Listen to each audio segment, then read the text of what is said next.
Hey, friends, good morning. It is Lisa Mason Ziegler, and it is Seed Starting Saturday. And as you can see, we are not um, inside starting seeds. I am out in the garden today. I thought we would do something a little different, and I will tell you, I haven't done a lot in the garden this year. We're under construction here at my home, and there's just a lot of mess, and it's getting better. And I thought, if y'all can see the tunnel, whoops, wrong way. If y'all can see the tunnel that you may have seen the reels that we've been posting of Suzanne and I constructing this, and I'm going to talk a little bit about that. And actually, I've made myself notes. It's so easy for me to get distracted out here in the garden. So we are standing in front of one of my gardens. We're actually going to be looking at areas where I have good Wi-Fi signal, right? And I do want to just welcome everybody. If you are new here, we've never met before. My name is Lisa Mason Ziegler, and I'm an urban flower farmer, and I am literally in the middle of the city. I think you can probably see houses behind me. That used to be a 40-acre horse pasture farm behind me, or horse boarding farm, I guess you could say. And the sun just came out. I'm already having to strip y'all. Um, so I am literally totally surrounded by homes, and my property is about 2 3/4 acres. And on that, I have my home and 1 2 3 4 buildings. Um, so we carved out about an acre and a half of um, growing space when we were in high production, which we're not in high production anymore. We're in education production now. And so my garden is about a half an acre or so. So we're standing out here at it. And I just welcome you. If you've never been here before, it's thegardenersworkshop.com is our home base. And this is our farm that supports thegardenersworkshop.com. And so we're going to take a look at the cool flower garden, as well as I'll share with everybody what the plan is for this 50-foot long livestock panel that Suzanne and I it's still not finished, that we are in the process. And you can see I'm right in the middle of the city. I have traffic going right by my house right now. And then we'll talk about that. But before we jump into all the fun stuff, I have some housekeeping things that I want to tell you. First and foremost, if you are not already on my weekly farm news, you need to sign up for it. That is where, when we get, because we have something really big and special coming up, a seed that's coming out, and you want to be the first to know before we sell out of it.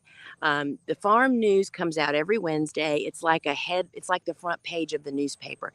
It has all these headlines that you can pick what you want to read about. I mean, it has online course stuff, it has how-to stuff, it has our chillin' video, which is fun every week. Usually it's Tucker or the garden or something. And so if you go to the gardeners, sorry, all my collar's all messed up. I'm just kind of a mess this morning. If you go to thegardenersworkshop.com, if you scroll to the bottom of any page is where you can sign up for the news.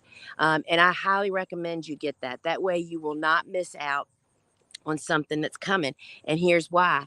Because, friends, we now have seed growers, people that are actually growing custom seeds for us. And our first crop is on its way to us now. And guess what it is? It is the Texas plumes. That's a celosia.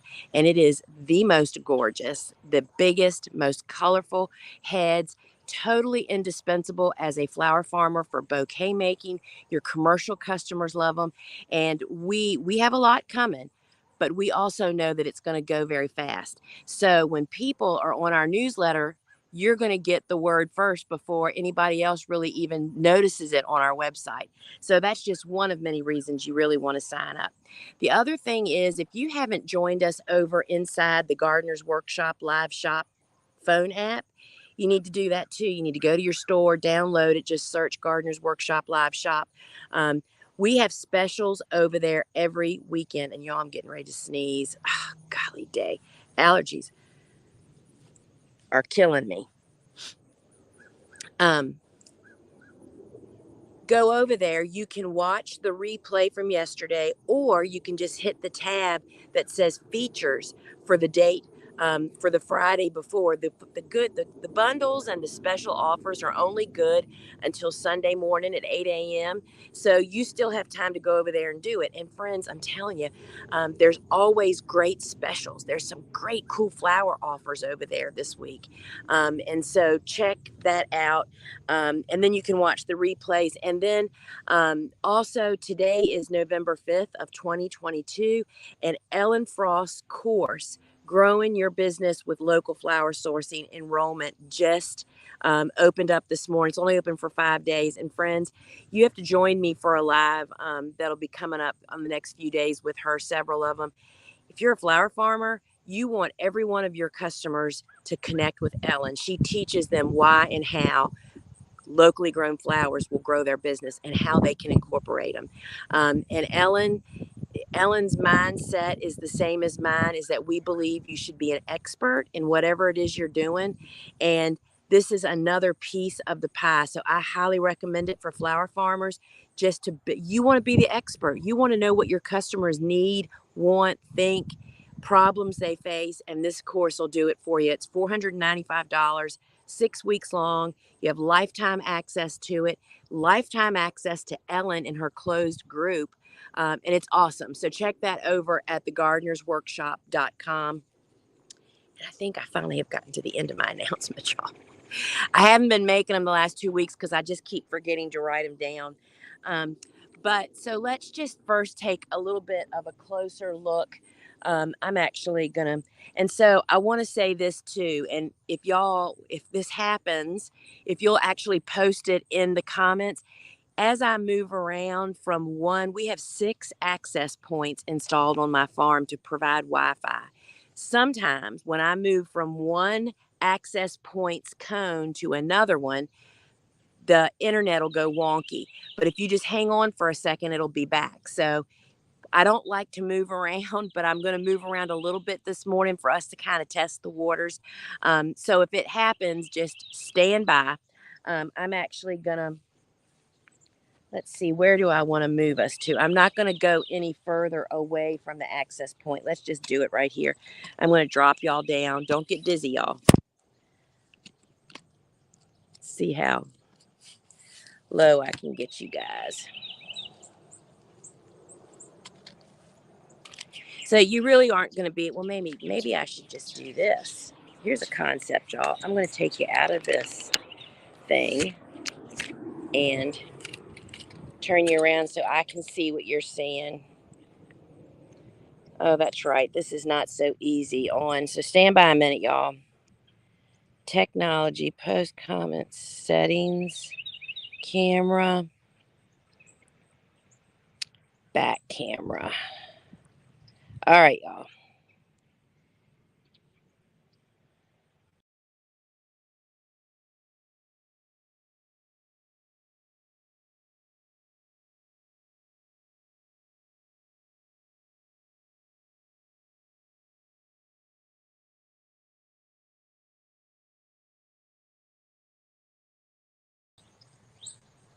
Sorry, y'all. I just cut you right off. I am so sorry.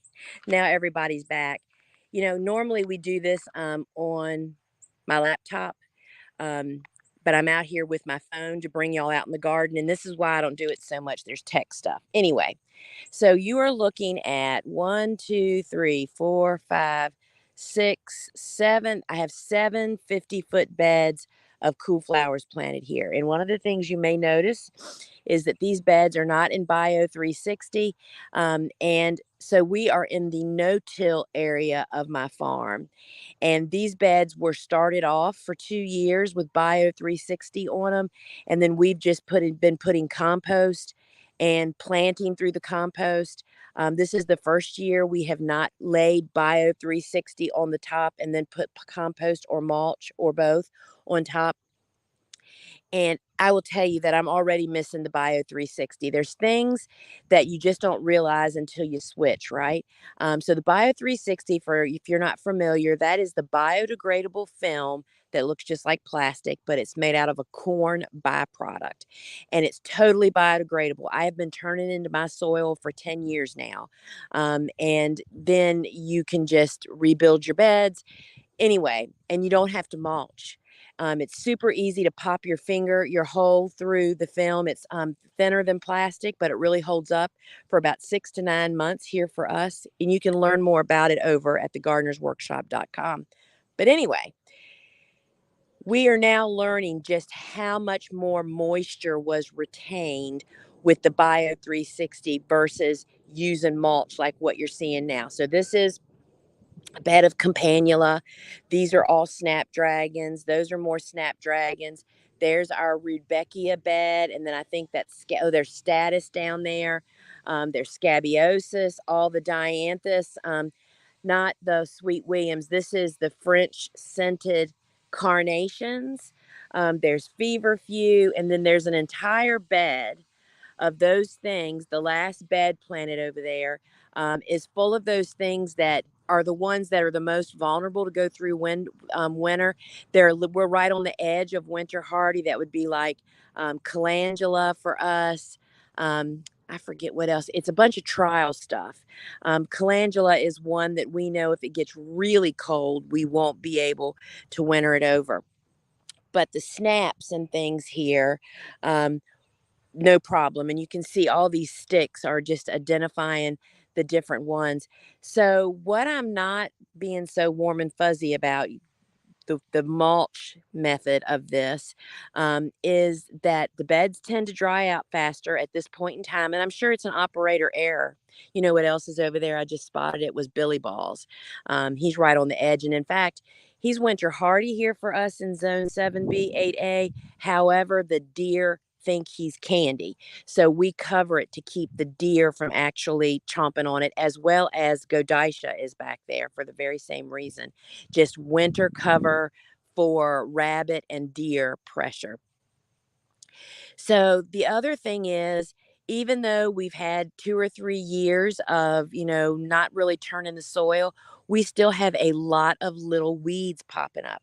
I mean, look right here. Um, all of this stuff is just little weeds. There's little chickweeds, there's henbit. That all has to be addressed. When we use Bio 360, I'm telling you, we whole weed. That means to weed the little whole area that's in the Bio 360 where your plant is once, maybe twice before we go into winter. And it's just less pressure, y'all, less work. So let me grab my tripod and bring it with me.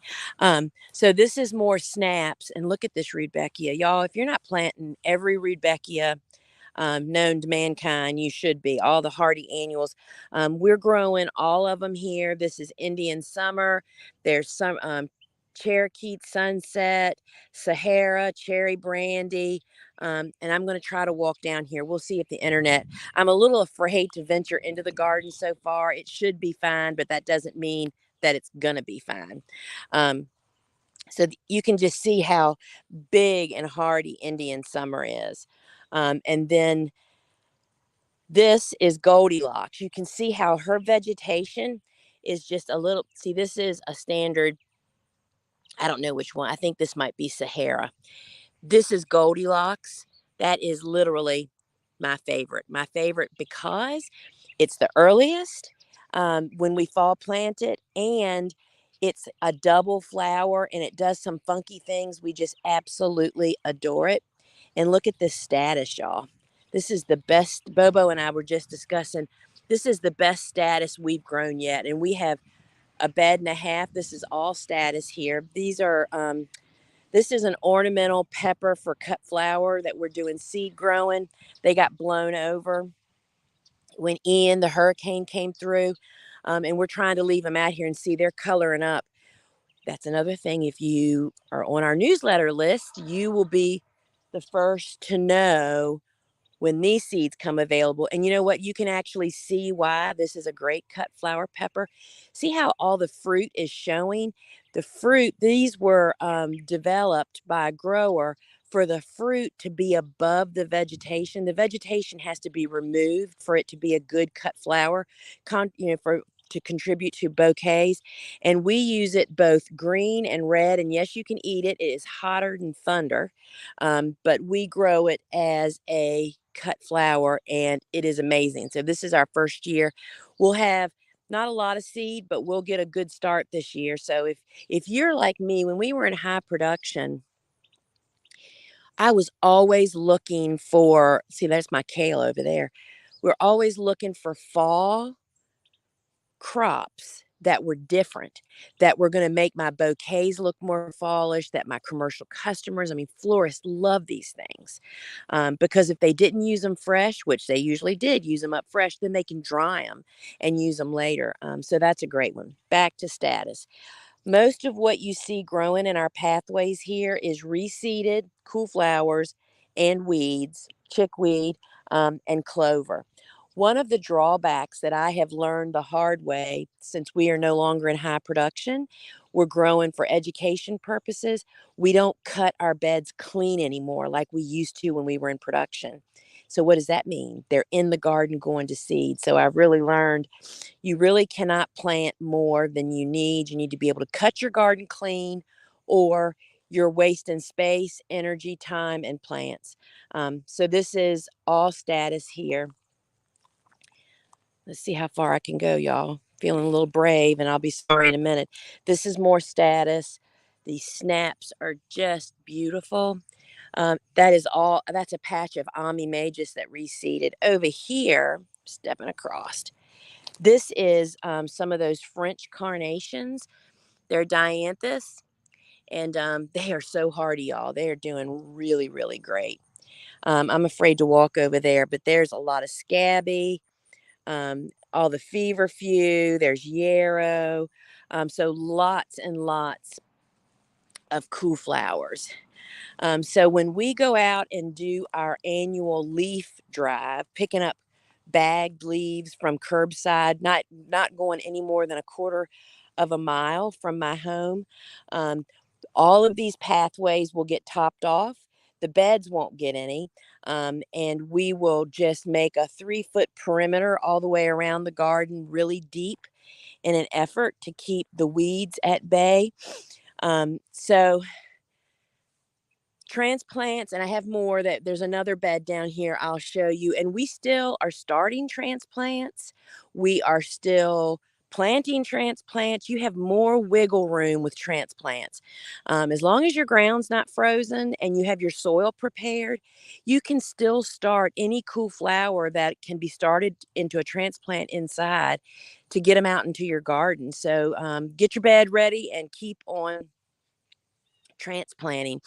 So everybody has got lots of questions about this tunnel.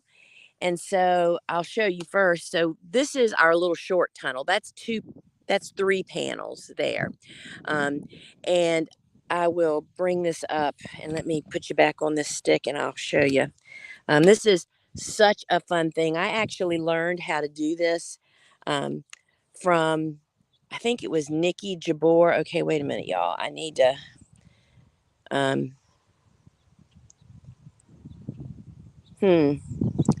all right. I'm not turning the camera around again because I don't want to cut y'all off. When I go to the settings, on my phone, I don't see how to get back to just the video being on. So I'm just going to turn it this way. So there you go, y'all. That's what we were aiming for. See my swing down at the end? So you can see how tall this is. It's, this tall. So these are livestock panels. If you are a city dweller like I am, you have to find them at a farm store. Here in the Mid-Atlantic, if you have a Southern States, that's the name of a chain of farm type stores. That's where I got them. They're called livestock panels. They cost twice as much this year as they did 2 years ago. It was quite a surprise. And they're 16 feet long. So that means you can't just go get them in a pickup truck. So I actually had them delivered, which cost $65, but it's an hour away from me. And Steve would have had to have taken off work, hooked up his big trailer for us to go get them. So $65 was a song, right? So I already had 3 panels available for this, but I needed 10 more. So this is actually 13 panels. The panels are approximately 48 inches wide and 16 feet long, and they're super flexible. I mean, they're very strong, but you can bend them really easy. If you watch the reel on Instagram, and I believe it's also on YouTube under the shorts, you can see Suzanne and I actually bending these. So, what we have learned to do, and y'all, we just kind of used what we had when we started doing this, when we built the very first one. Is we had rebar available. I used to use rebar for my flower support netting, but switched from that for a lot of different reasons. But anyway, so I had a bunch of rebars that were about 4 or 5 feet tall. And so what we've done is each panel on each side has, and we install the rebar first. We use a stake pounder, which you can see that on a reel too. We drew a line, had a line drawn where we put them, and we put 2 stakes per panel, and then we just bend this and kind of pop it in between the rebars. And we actually try to slide the rebar up into one of the squares to kind of help hold it. Then we use super strong, which aren't done yet, cable ties, zip ties, to tie all of the panels together. And the combination of all these things built a really strong tunnel. We have grown so many things. I have actually seen people grow their tomatoes on these. You plant along the foot on the outside edge, and um, I've seen people grow tomatoes. We grew cantaloupes, cucumbers, and then, of course, vining flowers. But a lot of people use this for their vegetable growing. But I just want to give you a warning. One year, 2 years ago, I think it was, we grew one of these really long gourds, thinking about what an amazing photo op that would be, right? And it was beautiful. But then we got a really bad thunderstorm, and the weight of the gourds were like this long and big. The weight of those gourds, the wet vegetation, and the wind just collapsed this tunnel. So you just need to keep that in mind. Those things can happen. And so I don't know what would have prevented that, but that's just something to think about. I will no longer plant heavy fruiting things on it. So what we're doing this year, because y'all have probably heard me mention that I'm working on a really big project, so I'm always looking for great photo ops. So we had such an amazing display on my short tunnel with the Love and a Puff, which those are the little green balls that, I mean, it's like you feel like you're in a dream when you're in the tunnel, and it's just all vegetation with all these little green balls hanging down that just seem to glow.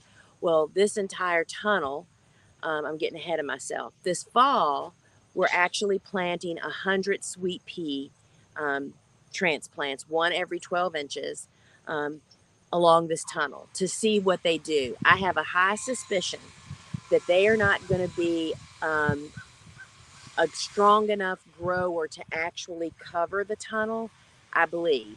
So we'll see how that goes. So what we're doing is we're going to create on the foot of each one of these tunnels, and I do it on the outside edge. Is we make a little raised bed, which part of ours are already done. Make a little raised bed about this wide all the way down the outside foot and mulch it. And that's what we're going to plant. And, of course, sweet peas need super great drainage to really make it through the winter. It's not the cold that takes them out, it's wet feet that do that. So we're going to plant a sweet pea vine every 12 inches.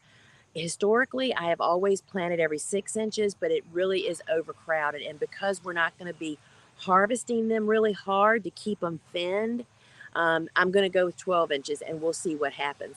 But what I'm going to do sorry, y'all, you can hear the guys are working on my house.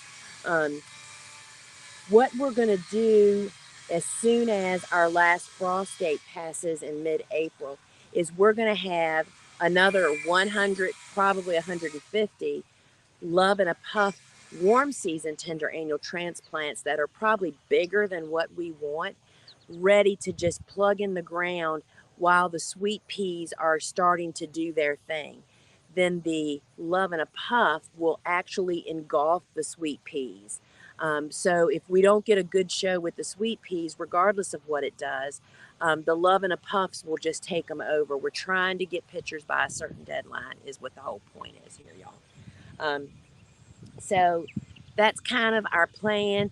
We've grown hyacinth bean, which I'll show you those that a little bit more up close there on the other tunnel here in a minute. It is a bumblebee and bee haven over there right now. They just so very much love the whole thing. So that's kind of what we are doing with this tunnel.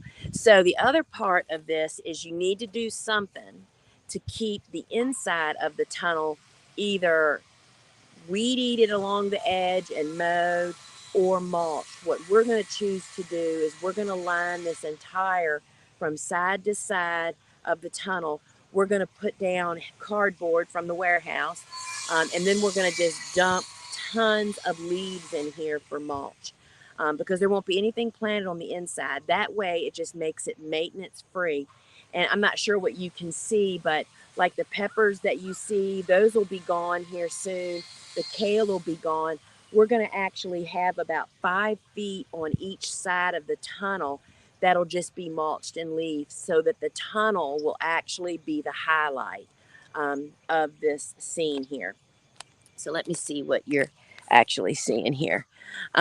So it's going to be tons of fun. And what we're really hoping to do is to get a really great picture. That is our swing down there, our 2 peas in a pod swing for where Steve and I often sit. And, this tunnel is not perfectly straight. It's not perfectly matched.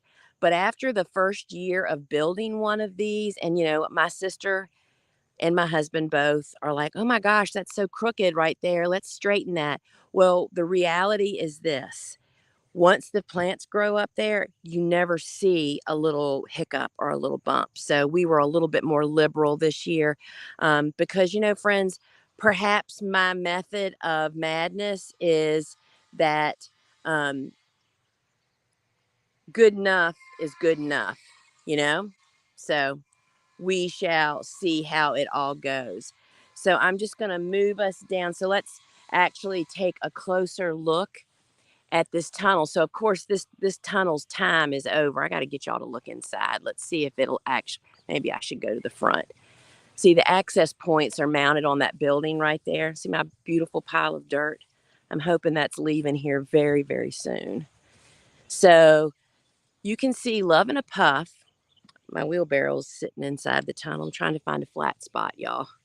Um, Love and a Puff is a pretty, oh my gosh, look at all the bees. There are bees and wasps. Let's just see if we can, see if y'all can see. I see them flying around. My neighbor's honeybees are over here. We've got bumblebees. We've got wasps.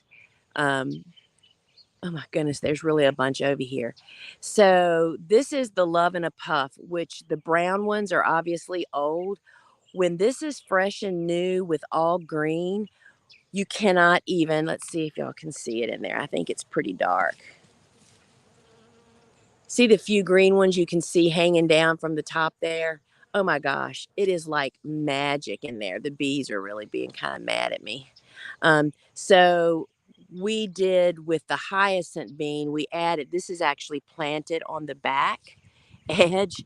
And hyacinth bean is like Jack and the Beanstalk. It's pretty dadgum aggressive. It is pretty dadgum beautiful too. Look at this. Trying to get it so the sun isn't in your eyes too badly there. Lots and lots of bee action over here also. Um, so hyacinth bean can get pretty heavy. So that's really pretty cool too. All right, so here we are in another part. So we're moving down the garden. This area was just planted with crimson clover. Let me take you down. And I'll look at your questions here in just a moment. Hopefully, whoop, I just knocked my tripod over. Um, Crimson clover is just starting to pop there. I planted that oh man, there's a lot of it coming up back there. Planted that about a week ago in a hurry, right before a rain was coming. We don't have much rain here this year. Um, so I took advantage of that. That's one of those panels turned on its side, long ways laying down up on its side with a couple of T-posts. And that had those, oh my gosh, y'all, the spinning gourd. If you all, I did mention that you need to, if you go and check out our phone app and watch the replays, I've showed the spinning gourd so many times. It's a gourd about this big and they dry. They are so blooming useful for fall decorating, and when you dry them, they are endless crafts that need. If you have kids, they are so fun. Anyway, that's what we grew on that down there. They're all over the place down there. I have a boatload of them inside. I took them to the learning center at our church, has a big child care center, and we took them last year, and each kid got one. They drilled holes in the top and painted them. I mean, they're like this big. They look like the birdhouse gourds, but they're tiny. Totally awesome. All right, so this is a bed that will be planted in very early spring, right? So think about that. That is where so our next cool flower planting window after winter sets in is in very early spring, which is 6 to 8 weeks before our last frost. So this is where we'll be planting straw flowers, stock, those things that aren't winter hardy for me, but they still need that cold soil and cool temperatures to really get a going to have the best advantage, right? And so this tarp, the bed is prepared underneath. It's mulched, ready and waiting. We'll just take those tarps off, whether we have snow or not, and expose the bed underneath. This is a bed I'm getting ready to make with Bio 360. To be a very early spring. And this is just another transplant bed of cool flowers. This is more of the French carnations. And then there is 1, 2, 3, 4, 5, 6, 7, 8, 9, 10, 11, 12, 13. There's 14 different Sweet Williams planted in here, y'all. Unbelievable. Sweet William is a huge cash crop as a grower, whether you're making bouquets or selling commercially. And so we've grown each and every color this year, trying to pick out our favorites and to get good imagery. So that is that. And I can't walk past here, but this is our direct seeded beds. That's crimson clover. And down there, that soil has just had crimson clover planted at the same time at those other new bed, that new bed of them. And like I told y'all, look at all that's our building, but we have houses all around us, all the way around. Um, so y'all have to look at my paper. And so I want to also say that guess what I'm doing after I get off here with y'all? I'm doing some more direct seeding. Um, Not out here, but back in the back, a squirrel worked one whole side of a bed. One whole row is missing. They just got in there and rooted all around. So I'm sewing some more bachelor buttons. I think it's dill and something else. So it just depends on your weather and how much work you're willing to do. I'm willing to hoop and cover if I need to, but our fall is just going on and on. Sorry, y'all, I'm looking for that piece of paper that was telling me all the things I was going to talk about. How could I have lost it? Oh, it's the very last pocket I just checked. It's in my back pocket. Stand by, y'all. So we did the cool flowers. We did the tunnel. So the questions that I get asked a lot is people ask me about fertilizing cool flowers. So whenever we prepare our beds, we always put down the general purpose dry organic fertilizer that you'll find on our website over at thegardenersworkshop.com. You can read more about what it is and all that good stuff. We always put that down when we prepare beds to be planted with flowers. Then we do not fertilize again for cool flower. I mean, that's all the food they basically get. If you wanted to give additional fertilizer, if you have we have really high nutrition soil, just in great shape here, right? Um, we don't really fertilize again. In a dream world, if we had time, I would love to run um, fish seaweed through our irrigation, but that rarely happens, to be honest. But if you do want to do that, or even just pour it on with a soil drench, we would not feed the cool flowers until growth started in early spring. Once you see the plants waking up and starting to grow, that is when you would begin feeding them, right? And the other thing is, friends, mulch, mulch, mulch. Leaves are garden gold. We don't chop them up. We don't put them up on our beds typically. We use them in our pathways. And they create litter for all the beneficial insects and creatures. You pulverize them by walking on them all season, stripping flowers, having them in your pathway. It just builds a great environment. For you to it becomes an intricate part of your soil building, which is the secret to our success. So stand by. I'm going to put you back on this stand, and I'm going to let y'all look at this tunnel while I look at the questions. So stand by. It's better than looking at me, isn't it? All right. And the other thing I want to say is, and I know this because on our retail store, this time of the year, people just keep planting and planting and planting cool flowers. Then all of a sudden, bam, it's going to go down to 15 degrees overnight. And they've planted more than they anticipated. And they really aren't prepared for winter weather. Cool flowers, if you're growing what is winter hardy in your winter hardiness zone, they don't require hoops and covers. Certainly, hoops and covers benefit them during the coldest, windiest part of winter, but it's not required. But if you're like me, I have learned that by providing, it would be like putting a windbreaker on when it's, yeah, your kid can stand out at the bus stop when it's 55 degrees without a coat on. But how much more comfortable and happy are they if you put a windbreaker on them? That's exactly what lightweight row cover and hoops do. So that's the thing you really want to think about is, especially if you're experiencing fall just going on and on. You have to remember, I mean, we're going to all of a sudden, bam, be cold, and you need to be prepared for it because this is what happens to us.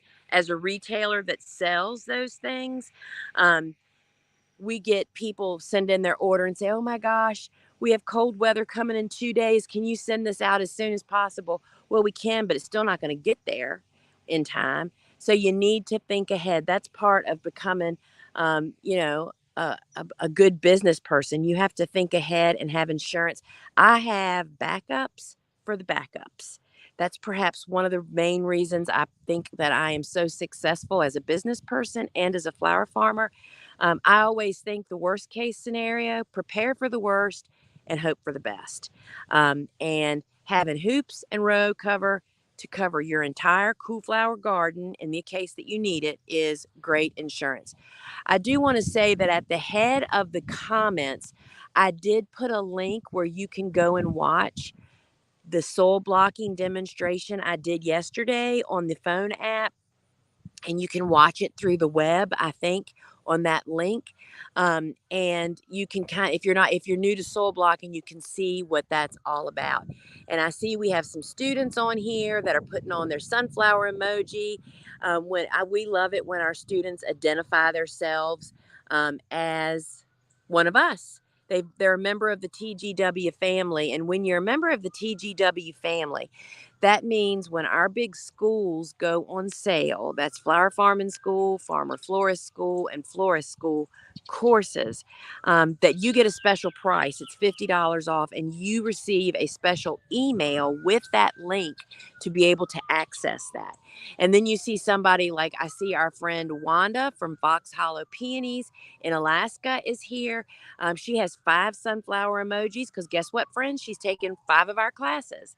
So we just love it when people share that. And I see Yvonne's got 3, Tina's got 2, Sweetbriar. Oh, she's from the foothills of the Adirondacks. You know that I used to go to Lake George every summer. One of my friends, um, family owned one of the islands in Lake George, and it was pretty amazing. Hadn't thought about that. All right, howdy from Texas. Good morning, Texas. Lisa, do you have to use drip irrigation under the Bio 360? It is definitely preferable. Putting irrigation tape on top of Bio 360 is not the best case because it won't penetrate the plastic. I mean, it's just like plastic, right? It'll go in through the holes, but yes, we lay the drip tape, T-tape, underneath the Bio 360. And if you've hung around with me very long, we rarely have to irrigate. It's only when we have really dry spells like we are now. Our soil is in such great shape, and because we keep it covered with mulch or film, it's not really necessary. But when you need it, you need it. So, yes, it is recommended to put irrigation tape underneath the Bio 360. And we now have the Bio 360 is 48 inches wide and 50 feet long. And we sell it in individual pack, or you can actually get a 6-pack of it. So Fran says, I am getting my beds ready now for early spring. Should I put the Bio 360 down now or wait until I plant my transplants? So, Fran, our practice is that we put it down when we make the bed. I mean, that's part of making the bed, right? We incorporate whatever compost we're doing and the fertilizer. The bed is shaped. We put the irrigation down and we put the film on it. And that bed sits empty all winter, waiting for us to plant. For us, that's mid-February. I would imagine you're probably a couple weeks later than me. So, yeah, because you won't be able to do it at that time of the year because your soil likely will be wet.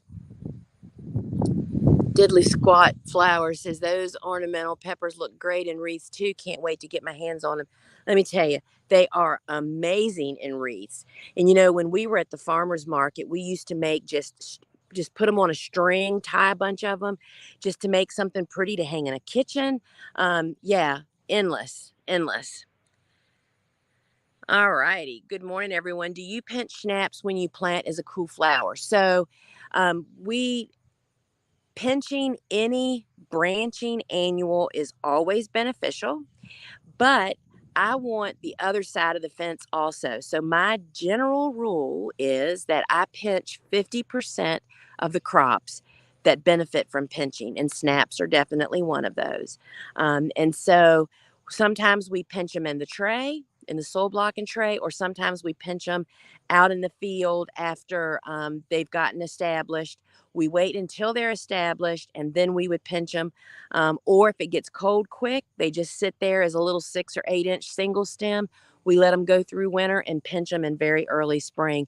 What you don't want to do is shock them. So you don't want to plant them and pinch them at the same time. That's like double whammy, right? So just kind of think about that. Facebook user. I watched the reel this morning. I shared it with my husband. Again, you are an inspiration. Oh, thanks. We are thinking about a bridge tunnel between the mostly vegetable garden and what will be the new flower garden. Let me tell you, don't let him take your tunnel over. Once he grows cucumbers and or cantaloupes, people say, well, don't the big fruits fall off? We even grew watermelons one year. It's really interesting that the fruits stem grows stronger at the attachment as they grow bigger, but as they get close to ripe, they would naturally just fall off. Well, you don't want them to fall off because of I'm being surrounded by a bunch of what looks like little native bees or wasps or something. Huh. Um, but you don't want them to fall off and bust. So as they get close to maturity, I just take a pair of pantyhose and make a sling, right? Um, but don't let him take your tunnel over. You will absolutely love it. Sorry I came in late. I have love and a puff seeds. I'm in Richmond. Do you plant them now or wait until after frost and spring? We plant there. They are a warm season tender annual. Do not plant them now.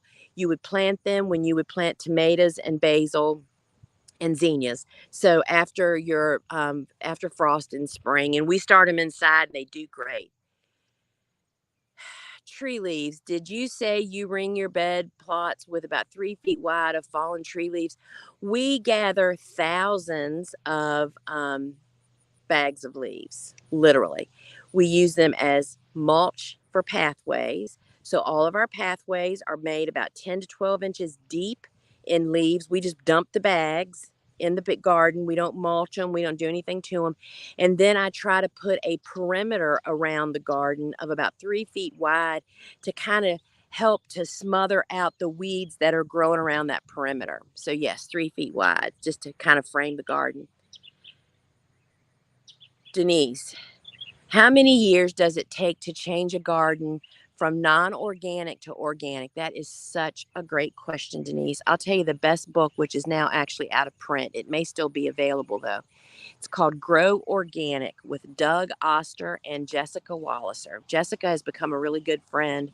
Um, and that was the book that really taught me the basics of organic. I knew about organic growing from Elliott Coleman, but I really wasn't sure how to incorporate it.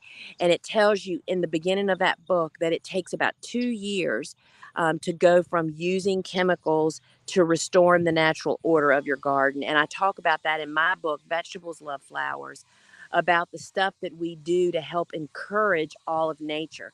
So basically, when you use chemicals, whether it's herbicide or pesticides and fungicides, all those different things, we're killing a lot more than the target stuff. We're killing off the workforce and the protectors of our garden.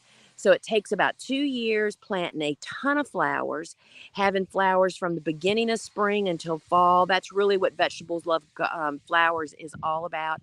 It's about why flowers benefit vegetables and then how you can have them as early all through the season and as late as possible. It's about a 3-season cutting garden. So Vegetables Love Flowers and Jessica's book, Grow Organic, would be great. Sweet William is a must-have up here in Zone 4A Maine. Yes, Jess, for sure. Sweet William is super hardy. It's that when I tell people that are afraid of growing cool flowers or they're afraid of growing cool season hardy annuals following the cool flower concept, which I did not make up, y'all. Our grandmas used to do this. I tell them Sweet William, Snapdragons, and Rudbeckia are just so hardy that they are great to test out. Dana. The Sweet William only half germinated for me in 3/4 inch blocks, while everything else has been great. Any tips on 3/4 inch blocks? Anything different? I'm going to walk up on the carport, see if I can get us up there without losing us, and I'll show you ours. I will tell you that I believe it is 100% temperature related. We have excellent germination this time of year when my grow room is cooler.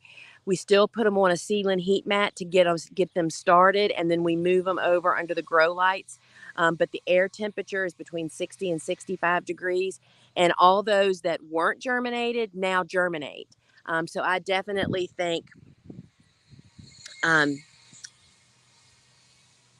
that temperature plays. I'm sorry, y'all. I'm reading additional questions while I'm trying to talk. The temperature is huge. I find the same thing true with Rudbeckias.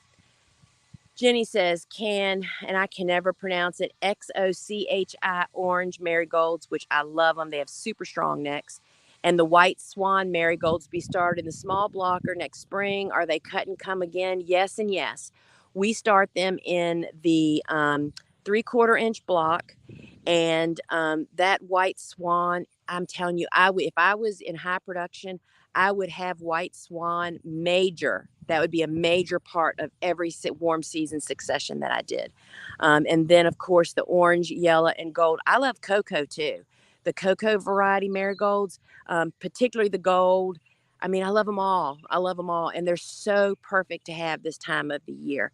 Marigolds are what really floated our bouquet business during the middle of summer when the zinnias aren't lasting long enough. Coxcomb, marigolds, and sunflowers is what took over our bouquet business for the supermarkets. We did 250 bouquets, mixed bouquets a week for the supermarkets, plus all of the other ways that we were selling flowers. And if it had not been for marigolds, we would have never, ever made it. Hi, I grew our best sugar pie pumpkins on livestock panels, hung vertical on 4x4 posts, and it was in a large L shape. It was awesome. Everything that we grew up the panel system performed beautifully. Butternut and white Luma pumpkins as well. We just keep an eye on the white pumpkins.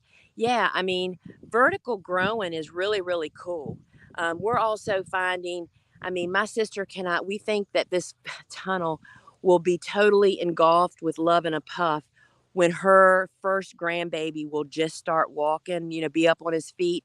We just can already see the images of him running down this 50-foot tunnel. I mean, the photo ops are gonna be awesome. Oh, so Jenny says, thanks. That really helps. I'm not sure. I can't even remember which one I answered. So I'm going to take you off of here and let's walk up. If I lose you, I'm going to try to put, I'm not going to, I'm going to, so y'all just disregard my mess, right? So my house is like under me. I've had a trailer in my front yard. I have a dumpster in my backyard. I have this pile of dirt. This is a project that's been 10 years in the coming. See my access points. See them up there? There's two right there, and there's two on the other end. The other end of the building has the very same thing in our effort to be able to live stream. But when I walk under this carport, sometimes, and I need to open my garage door to get that access point. So stand by, y'all. See, this is stuff I'm still getting ready to plant.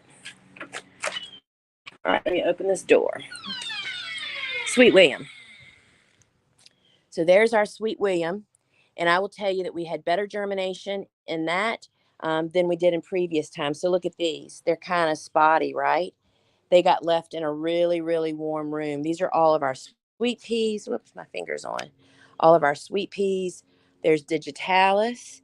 Those are some experiments over there.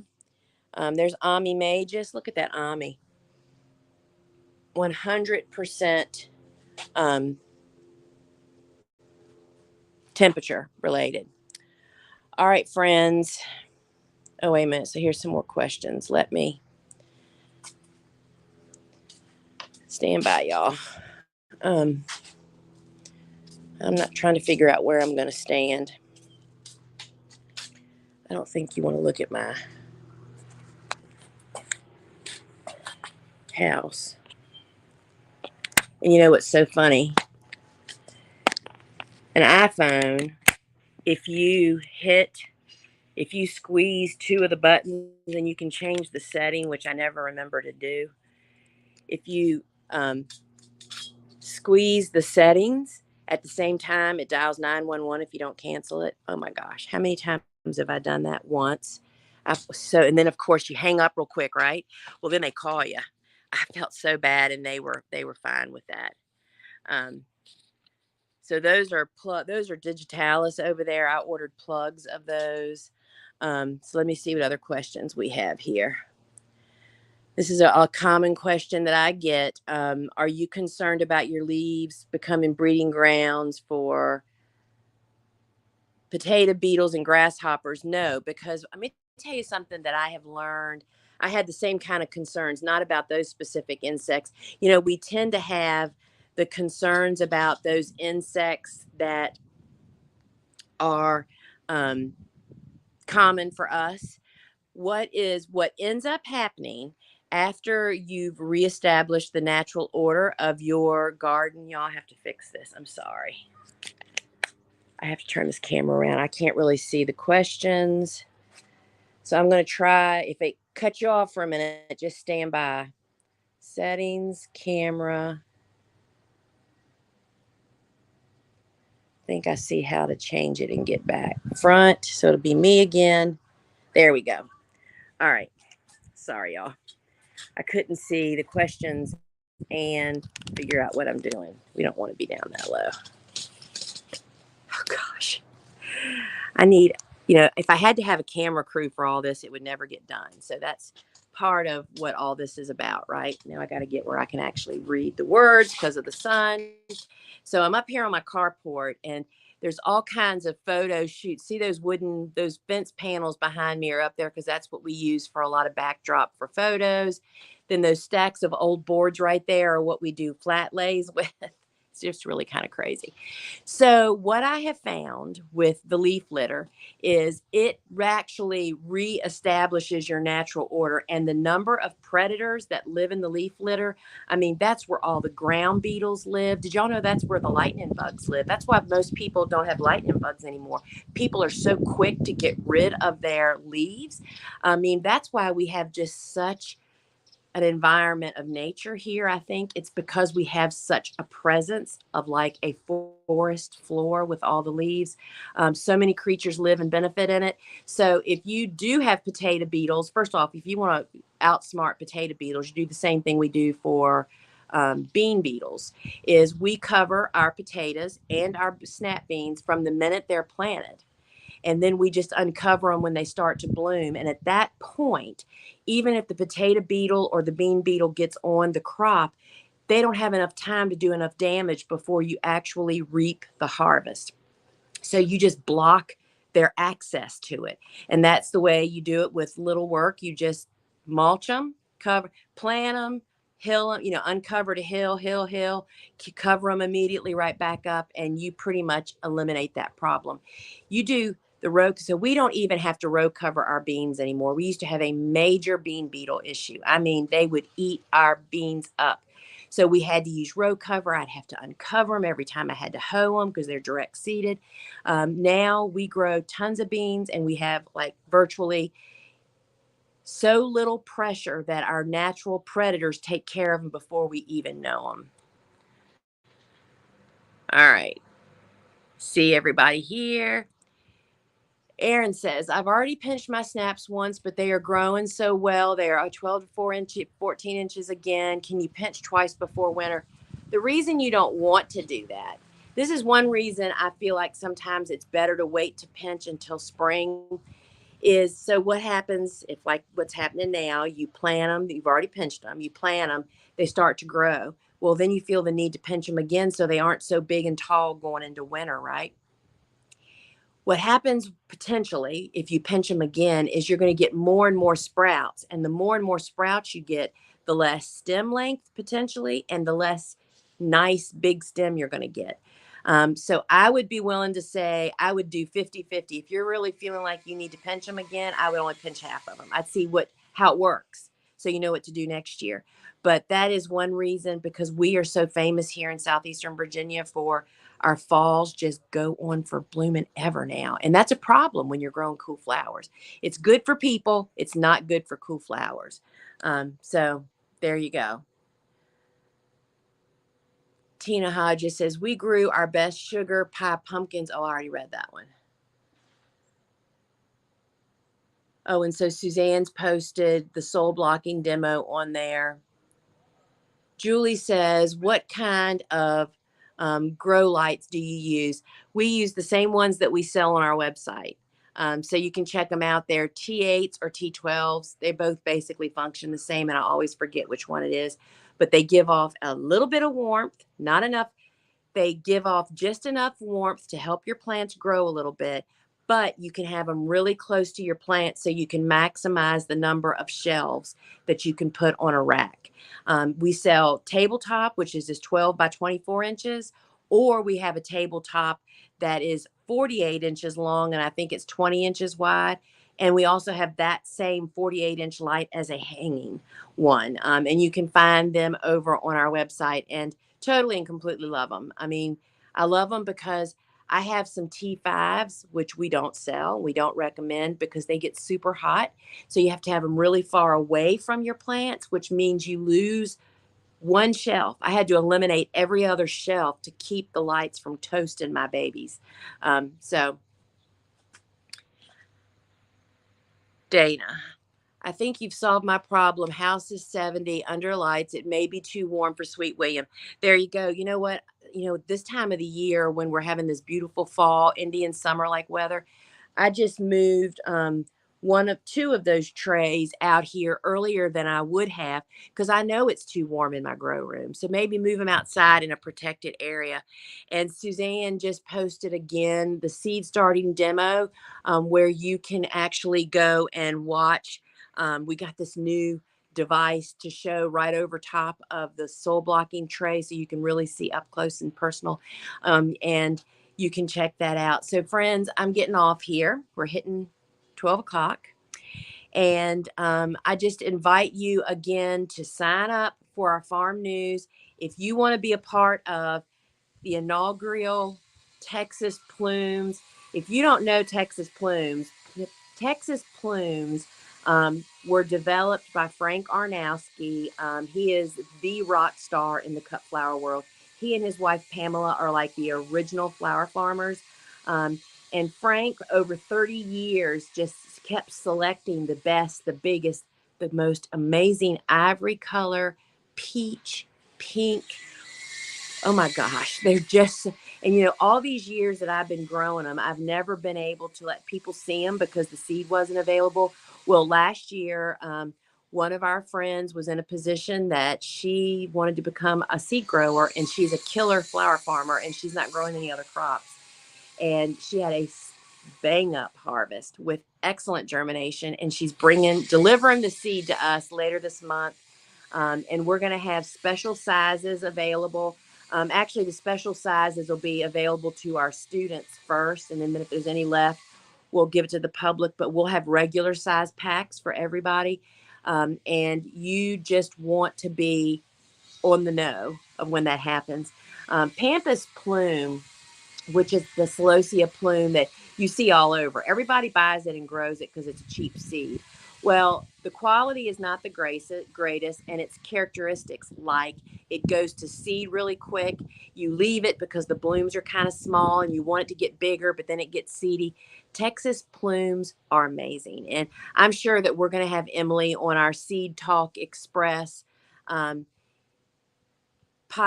We have two podcasts now. I have my Field and Garden podcast, which I host. And now we also have our Seed Express, which is Lisa and Lane. Lane is our seed manager, who is also an avid gardener and seed starter, and she is an engineer. So she brings that whole deep dive to stuff, right? So check that out. And I'm sure that we're going to have Emily on for once we launch the Texas and we have it available. And then if you're interested in those peppers, that's another one. And that's one we're not going to have a whole lot. I don't have nearly the volume of seed that Emily is providing to us. So friends, oh wait, here's Daniel says, hi Lisa, can I cut back my steps and have them for next spring? They are pushing baby shoots at their base now, zone 5 in New Hampshire. So snapdragons are said to be, by Cornell University, winter hardy, most of them winter hardy to zone 5. So I don't know if you're saying they've already been blooming. What you need to remember, let's just assume that this is what bloomed for you this year. And you're saying, oh, there's new shoots now. I'm just going to cut them back and let them go through the winter. They would typically be winter hardy for you, particularly if you had just planted them this late summer to get them established. But if they've already gone through their annual cycle, meaning they've extinguished a lot of their energy, they're annuals. They're only supposed to live for a year, right? Sometimes they lose their going through winter if they've already gone through a bloom season, is what I'm saying to you. But you never know till you try it. I would cut them back and just give them a little bit of extra mulch, make sure they don't have wet feet. That's the problem with winter growing, y'all. I'm going to say this and I'm getting off here. Cool flowers go through winters much better than people do. People are so worried about their plants. Cool season hardy annuals love the cool and cold. That's not typically what kills them. I mean, unless you're in zone 5 and you're trying to grow something that's only winter hardy to zone 8. There is a lot of zone 5 and zone 6 and zone 7 hardy, cool season hardy annuals to grow for those people.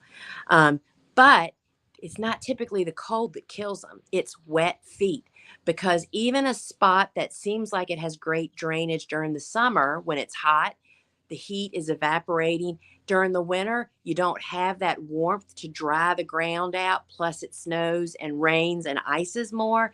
And so it's the wet feet that kill Liz. That's what kills Lysianthus over the winter. It's not the cold. Lysianthus is said to be winter hardy to zone 4, but it's the cold. It's the wet feet that take them out. But people blame it on the cold. It's not that. it's the wet feet. So be sure they have great drainage, Daniel, and let us know how that works out for you. Friends, if you are enjoying my videos, please give us a subscribe over here on YouTube, like and share it over on Facebook. That's what helps us. That's what keeps me doing these, because that allows the apps to actually show our show to more people. All right, friends, until we meet again, and I see some of my students are on here. I'll see you Monday night for our first live Q&A together, and I look forward to answering all your questions. Till we meet again, friends. Ciao.